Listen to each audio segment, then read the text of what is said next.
Hello Photoshop Senior Edition, folks. We're going to look at an alternative way of creating sunbeams. So let's get started. First of all, I'm going to make a copy of this layer, Control J or Command J on a Macintosh, and then we're going to make some marks up here. First of all, I'm going to click on the color picker, so I go down the bottom of the toolbar and click on the color, and I'm going to go into the image and select a golden color. Let's see here, maybe up in here. So go over here. That looks pretty good right there. Click OK. I'm going to create a new blank layer and call it Sunbeam. And now we're going to turn on a paintbrush. Go up here and let's find a nice brush that will scatter pixels a little bit. Let's go over here to the folder that controls all the nice brushes that we've got. And I'm going to go ahead and turn all of these off and start here from scratch. For right now, I'm going to leave the spacing at 0 or 5%. Actually, I'll go to 1. Then I'm going to go to Shape Dynamics, make sure this is actually checked. And we're just going to put the sliders in here about midway on everything. And that you see in the preview how all of these up here will change. It gets here. The preview, how the brush is actually looking. Then I'm going to go to scattering, and I'm going to punch that scattering up. I'm going to leave the count at 1, but the count jitter, move it up. So now I'm going to go back to the brush tip shapes, and I'm going to move that spacing way out. And I'm going to look at what the brush looks like over here, and it's really vague because the opacity is at 17%.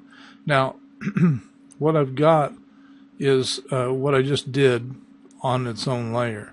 So if I want to get rid of that while I do trial and error, I'll just do a Control A or Command A on a Mac and hit the backspace. It erases everything that's on that layer. So now I'm going to run the opacity to 100%. Now you can see what we've got. Again, now I can just hit backspace and everything goes away. No matter how many clicks I make, all I have to do to get rid of it is hit backspace. Again, marching ants are on, and it's on its own layer. So these look pretty good. So I'm going to make it smaller because that's kind of key here. You just want small. So I'm just going to go around here and create a few of these. And now I'm going to blur this. So we're going to go to Filter, down to Blur, and we're going to go to Radial Blur. Now make sure that zoom is on. You want to run the amount to 100. If you want the angle of the blur or the streams, the light streams to go downward, you can shove this up to the top. But as you see right here, as you open that up or make the amount smaller, you see a lot less going on here. But if I run that all the way out, you can see how it's scattering the light basically from the center outward. So we'll click OK. We'll take a look at the inside, and you kind of can see what happened. Now we'll run this over and over a few times to make the stream lengthen, and we can go up here and look, and here's that we just ran. Control F will run it repeatedly, so that's what we'll do. Control F, and you see the clock turning, so to speak. Control F again. Control F again. Now if we want to take a look at what this really looks like, let's just make a new layer right underneath that, and I'm going to fill that with black to get the default colors, you just hit the letter D as in dog. And now I'm going to fill this with black so we can actually see the bursts of light. So hold down the Alt or Option key and hit backspace. Now you see what the burst looks like. So if we wanted to put more of the burst of rays coming down, we could adjust that blur. So I'm going to go back here and I'm going to hit backspace again to get rid of all that. I'll turn this off so I can kind of get the idea of where I am here. And I'm just going to paint with that color again. So I've got to go click on the color picker and find it once more. Let's get something a little more golden.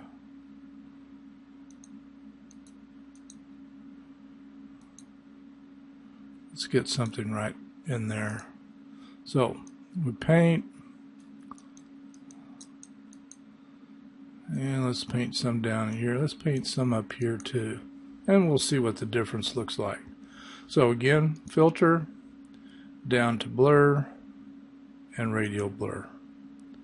And let's just turn this on so we can see what kind of effect we get here. So filter, blur, radial blur. So again, we'll just click OK right here. So you see now we've got more of a blast coming out all the way around. So let's try this one more time. So I'm just going to leave this black on and just hit it like this a few times, and now let's see what we get. Filter, blur, radial blur.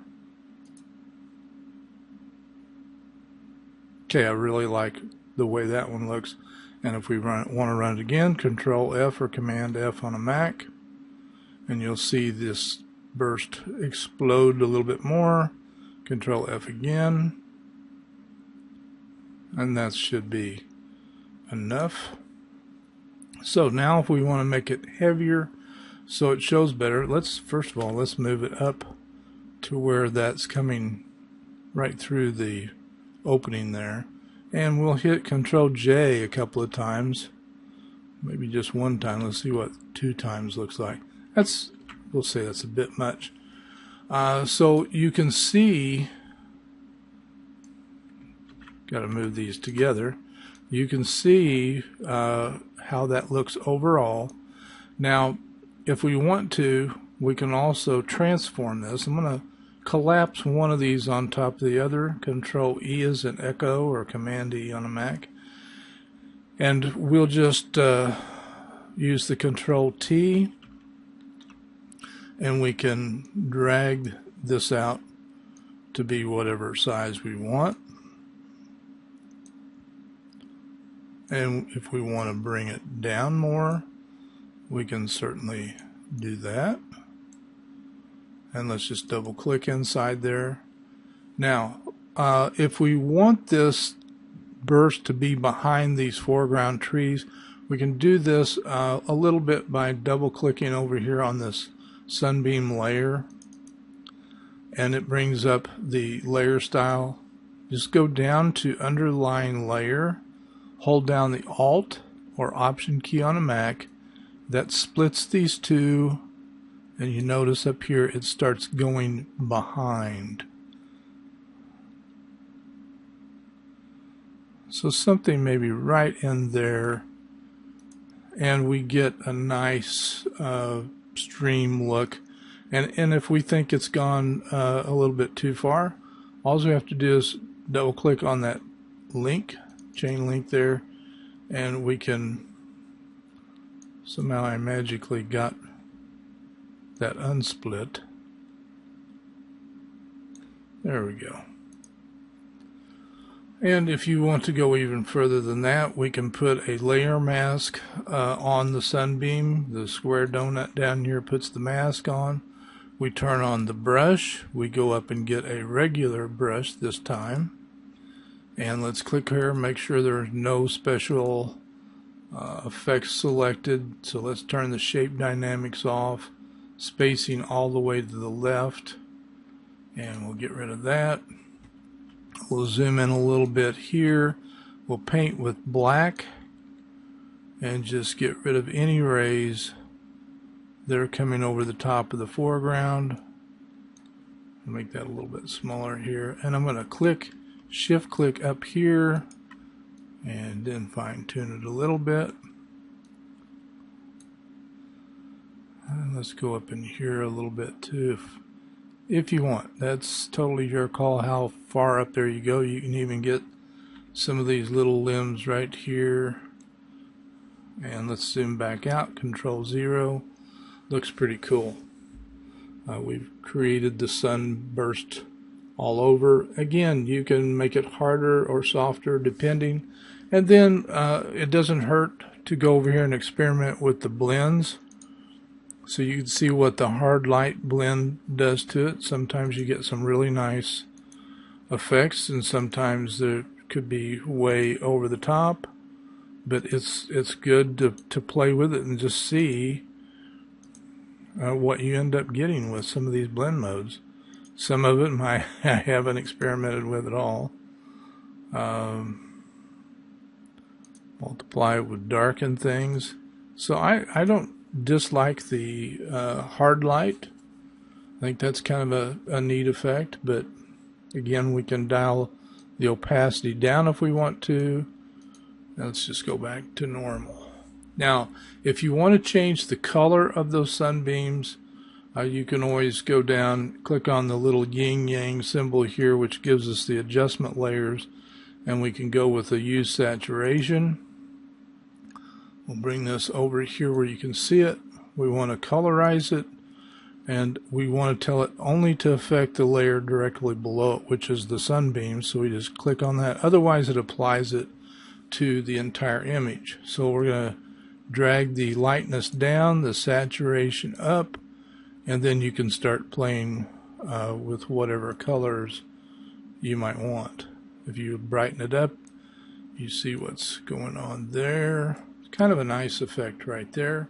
So play with it and come up with what you like to see, and the way that I mean, this is going to look different in each image, so some of them you may want to change the direction of that radial blur, or coming from the up down, beams going towards the ground more. But I think this nice radial blur has a real nice effect coming through the trees as well. Be sure and let me know if you have any questions. If this hasn't been helpful, let me know that too. But if I can better explain things for you, be sure and get a hold of me. I'm more than willing to help. I'll talk to you all later. Bye for now.